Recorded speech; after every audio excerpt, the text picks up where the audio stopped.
Candy has $70,000 to invest and requires an overall rate of return of 9%.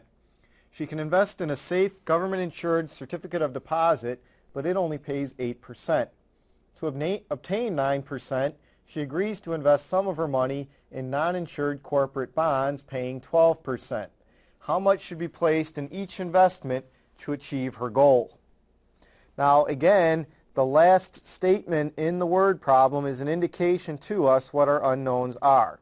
We want to know how much should be invested in bonds and how much should be invested in the CDs.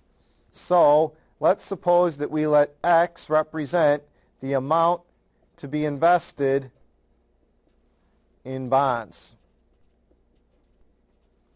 If X is the amount invested in bonds, and I have $70,000 to invest, then 70,000 minus X is the amount that can be invested in the certificate of deposit, or the CD.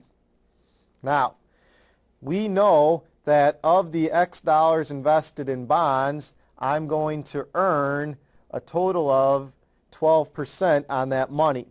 Now, the money is being invested for 1 year, so I take 12% of X, and 12% of X, technically times 1 year, is the interest earned from the bonds. We're going to add to that the interest earned on the CD.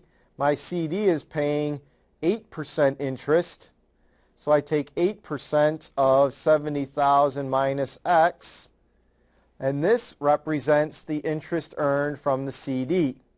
The sum of those two interest payments should be equal to an amount of interest equivalent to 9% of the entire amount invested of $70,000. So again, the way this works, 12% of X represents the interest earned from the bonds, 8% of 70,000 minus X is the interest earned from the CD. The sum of those two interest payments is going to equal 9% of $70,000, the interest required from the total investment. So now we just solve this equation, 0.12x plus, distribute my 0.08 into the parentheses, 0.08 times $70,000 is 5,600. 0.08 minus x is 0.08x. 0.09 times 70,000 is 6,300. Combine like terms on the left-hand side of the equation, we get 0.04x plus 5,600 is going to equal 6,300.